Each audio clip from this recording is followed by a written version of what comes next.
முருகராஜன் தந்தை பெயர்.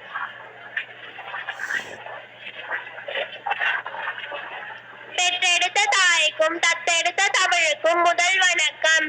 படிக்காத மேதை, கர்ம வீரர், தென்னாட்டு காந்தி, பெருந்தலைவர், இப்படி உலக மக்கள்களால் அன்போடு அழைக்கப்படுபவர் காமராஜர். ஏராளமான தொழிற்சாலைகள், நீர்த்தேக்க அணைகள், இப்படி மக்களுக்கு உண்மையிலேயே நல்ல திட்டங்கள் மற்றும் கல்வி வளர்ச்சி, இப்படி தமிழ்நாட்டிற்காகவே உழைத்த ஒரு உன்னத தலைவர் காமராஜர். இவர் வாழ்க்கையில் நடந்த சில நிகழ்வை பார்க்கலாம். காமராஜர் தமிழக முதல்வராக இருந்த காலத்தில் தமிழ்நாட்டில் ஒரு சுகர் ஃபேக்டரி கூட இல்லவே இல்லை. எனவே அவர் 10 சுகர் ஃபேக்டரியை திறக்கணும் என்று நினைத்தார். அந்த சமயத்தில் சுகர் ஃபேக்டரி எக்யூப்மெண்ட் சப்ளை செய்வதில் ஜாப்பனீஸ் தான் எக்ஸ்பர்ட். அதனால் ஜாப்பனீஸை தமிழ்நாட்டிற்கு அழைத்தனர். அத்துறையை சார்ந்த அமைச்சருக்கும் ஜாப்பனீஸுக்கும் இடையே ஒரு ஹோட்டல் மீட்டிங் நடந்தது. அந்த மீட்டிங்கில் 10 சுகர் ஃபேக்டரிக்கான கன்ஸ்ட்ரக்ஷன் ஒப்பந்தம் கையெழுத்தானது. ஜாப்பனீஸ் கூறினார், எங்களது கவர்மெண்ட் ஒரு சுகர் ஃபேக்டரிக்கு 10% டிஸ்கவுண்ட் தருது. அந்த 10% காசை நீங்க எடுத்துக்கலாம், அல்லது உங்கள் தலைவர் எடுத்துக்கலாம், அல்லது உங்களது கட்சி எடுத்துக்கலாம், யாரு வேணும்னாலும் எடுத்துக்கலாம் என்றனர். பிறகு அந்த அமைச்சர் கூறினார், எங்களது தலைவரிடம் இதை பற்றி நான் பேசிவிட்டு வருகிறேன் என்று கூறினார். நேராக அந்த அமைச்சர் காமராஜர் வீட்டிற்கு சென்று நடந்ததை கூறினார். ஒரு நிமிடம் யோசித்த காமராஜர் கூறினார், ஒரு சுகர் ஃபேக்டரிக்கு 10% என்றால் 10 சுகர் ஃபேக்டரிக்கு 100% டிஸ்கவுண்ட் தருவார்களா என்று கேட்டார். அதற்கு அந்த அமைச்சரும் ஆமாம் ஐயா தருவார்கள் என்று கூறினார்.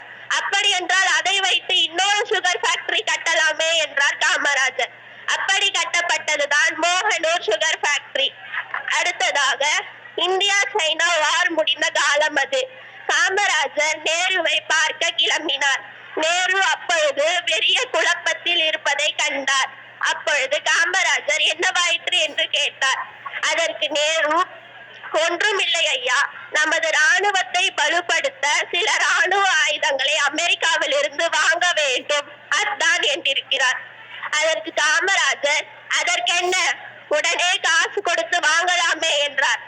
அதற்கு நேரு, காசு பிரச்சனை இல்லை ஐயா, அமெரிக்காவில் இருந்து ஏதாவது ஒரு பேங்க் நமக்கு கேரண்டி தர வேண்டும். ஆனால் இந்தியாவை நம்பி எந்த ஒரு பேங்கும் கேரண்டி தர மாட்டேங்கிறாங்க, அப்படி என்றார். அதற்கு காமராஜர், அவன் கடை ஏதாவது இங்க இருக்கா என்று கேட்டார். அதற்கு அந்த நேரு, ஆமாம் ஐயா, அமெரிக்கன் எக்ஸ்பிரஸ் பேங்க் என்று ஒன்று உள்ளது என்றார். அப்படி என்றால் அதை உடனே மூட சொல்லு என்றார் காமராஜர். அச்சச்சோ, அப்படியெல்லாம் கூறினால் அது பெரிய பிரச்சனை ஆயிடுமே என்றார் நேரு. என்னவோ ஆயிட்டு போது, அவன் காட்ட நமக்கு உதவாது இல்லாம இருந்ததுன்னா இருந்தா என்ன, மூடனா என்ன, அதை உடனே மூட சொல்லு என்றார் காமராஜர்.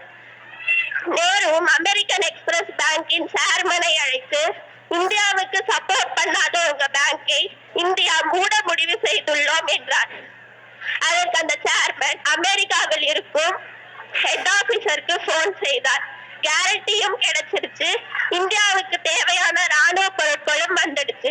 காமராஜர் சொன்னது ஒரே வார்த்தை தான். அந்த ஒரே வார்த்தை அமெரிக்காவையே கலங்கடிச்சிருச்சு. அடுத்ததாக காமராஜரின் நெருங்கிய நண்பர் அவரது வீட்டிற்கு வந்து தனது பையனுக்கு கல்யாணம் என்று அழைத்தார். அதற்கு காமராஜர், நீ வைக்கிற கல்யாணத்துக்கு வரவா, நான் அங்க முதலமைச்சரா இருக்கேன், அதெல்லாம் வர முடியாது, போ அப்படின்னு அனுப்பிச்சு வைக்கிறார். அந்த நண்பரும் பெரும் வருத்தத்தோட கிளம்புறார். மறுநாள் மண்டபத்திற்கு எதிரில் காமராஜருடைய கார் வந்து நிக்கிறத அந்த நண்பர் பாக்குறாரு. அதை பார்த்துட்டு ஓடி வந்து காமராஜரை அந்த மண்டபத்துக்குள்ள வரவழைக்கிறார். வரவழைச்சிட்டு கேக்குறாரு, என்னடா வரமாட்டேன்னு சொன்ன, வந்துட்டேன் அப்படின்னு கேக்குறாரு. அதுக்கு அந்த காமராஜர் சொல்றாரு,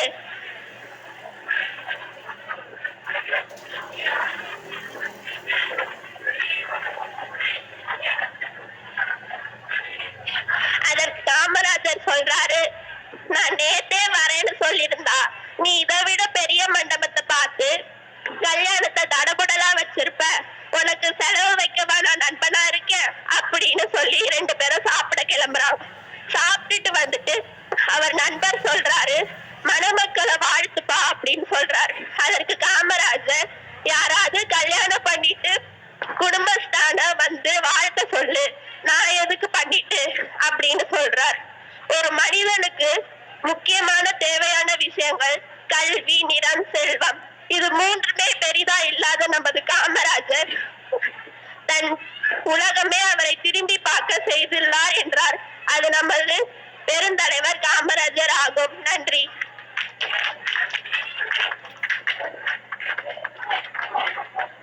உன் பேர் பா? கவிதா ஸ்ரீ. வணக்கம்.